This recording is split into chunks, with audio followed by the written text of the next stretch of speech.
ওং নমো নারায়ণ। জয় মা লক্ষ্মী।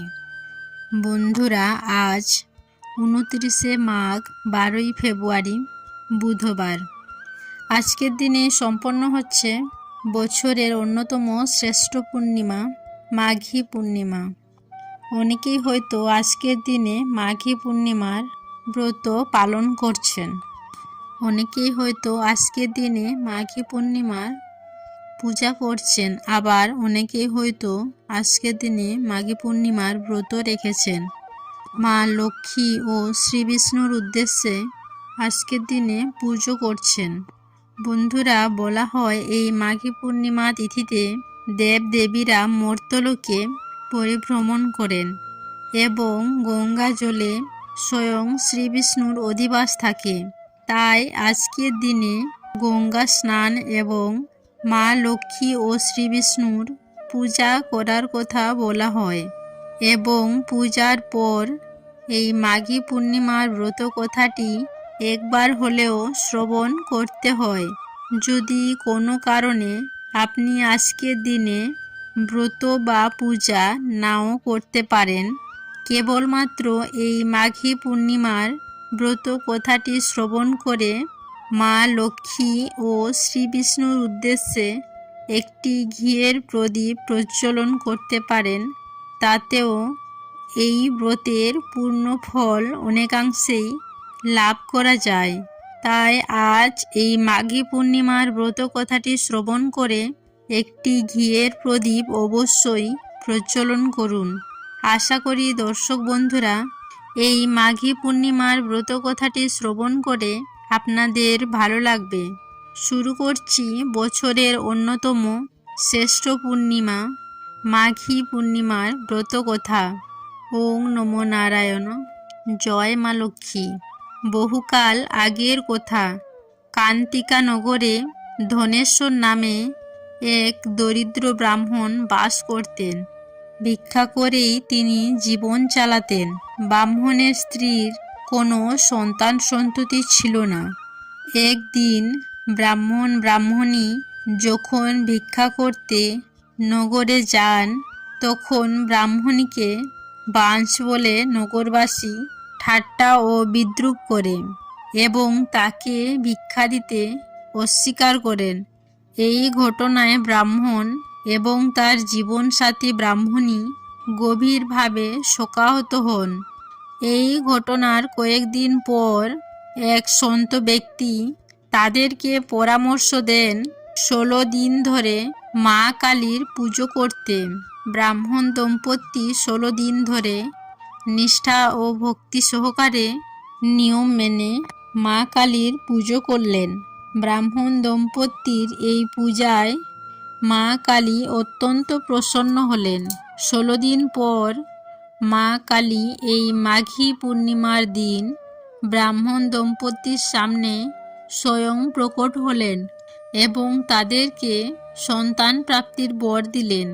ব্রাহ্মণীকে গর্ভবতী হওয়ার আশীর্বাদ প্রদান করলেন।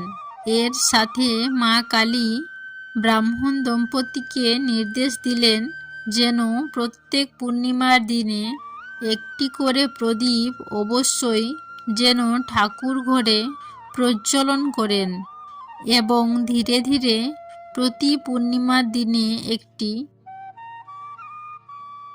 করে প্রদীপ বাড়াতে বললেন। পাশাপাশি স্বামী স্ত্রী উভয়কে একসঙ্গে পূর্ণিমার ব্রত পালনের নির্দেশ দিলেন। মা কালীর কথা মতো ব্রাহ্মণ দম্পতি পূর্ণিমার দিনে প্রদীপ জ্বালানো শুরু করলেন এবং ব্রত রাখতে শুরু করলেন। এর কিছুদিন পরেই ব্রাহ্মণী গর্ভবতী হলেন। এর কয়েক মাস পর ব্রাহ্মণী একটি সুন্দর ফুটফুটে পুত্র সন্তানের জন্ম দিল। তারা তাদের পুত্রের নাম রাখলেন দেবদাস। সময়ের সঙ্গে সঙ্গে দেবদাস বড় হতে লাগল। অন্যদিকে ব্রাহ্মণ দম্পতি পূর্ণিমার ব্রত ও প্রদীপ জ্বালানো কখনোই থামিয়ে দিল না। ব্রাহ্মণ দম্পতির সংসার সুখের হয়ে উঠল। তাদের দারিদ্রতাও ধীরে ধীরে নির্মূল হতে শুরু করলো। কিন্তু সময় চিরকাল কখনোই এক থাকে না। ব্রাহ্মণ দম্পতির সন্তান দেবদাস যখন একটু বড় হলো, তখন উচ্চশিক্ষার জন্য সে তার নিজের মামার সঙ্গে কাশী পড়তে গেল। এর কিছুকাল পরেই সেই কাশীতেই দুর্ঘটনাক্রমে তার বিবাহ হয়ে যায়। ব্রাহ্মণ দম্পতির সন্তান দেবদাস জন্ম থেকেই ছিলেন স্বল্পায়ু। বিবাহের কিছু সময়ের পরেই তার মৃত্যু তার ভাগ্যেই লেখা ছিল। বিবাহ সম্পন্ন হওয়ার পর মুহূর্তে কাল তার প্রাণ নিতে এলেন। কিন্তু ঘটনাক্রমেই সেই দিনটি ছিল মাঘী পূর্ণিমার দিন। ব্রাহ্মণ দম্পতি দীর্ঘকাল ধরে এই পূর্ণিমার ব্রত করছিলেন। এই পূর্ণিমার ব্রত তারা বাদ রাখেনি।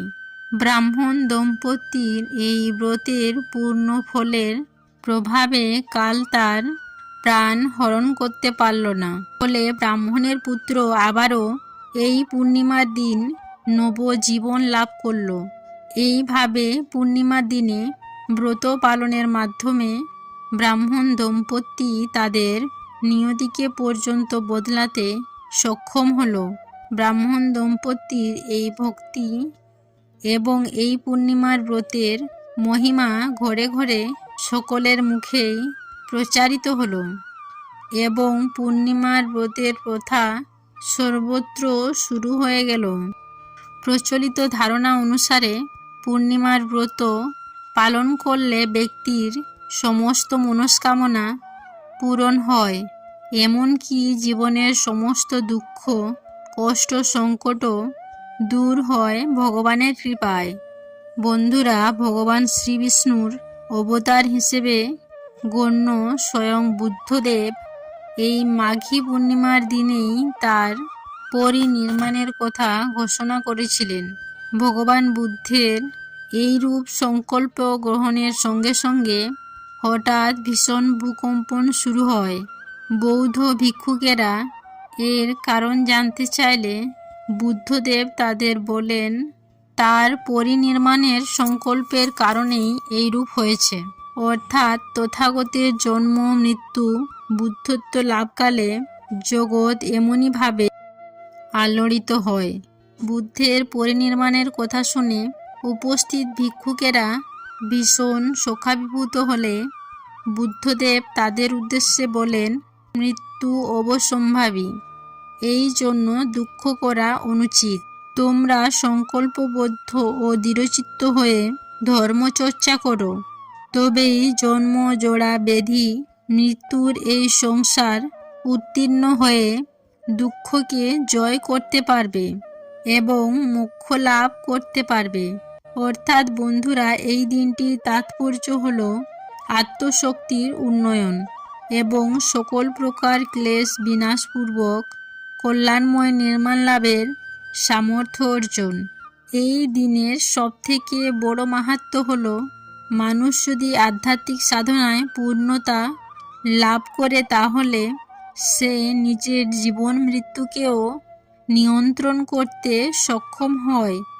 আশা করছি দর্শক বন্ধুরা, মাঘী পূর্ণিমার এই ব্রত কথা এবং ব্রত মাহাত্ম্যটি শ্রবণ করে আপনাদের ভালো লেগেছে।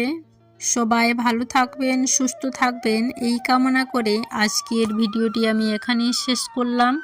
নমস্কার ও ধন্যবাদ। ঈশ্বর আপনাদের মঙ্গল করুক।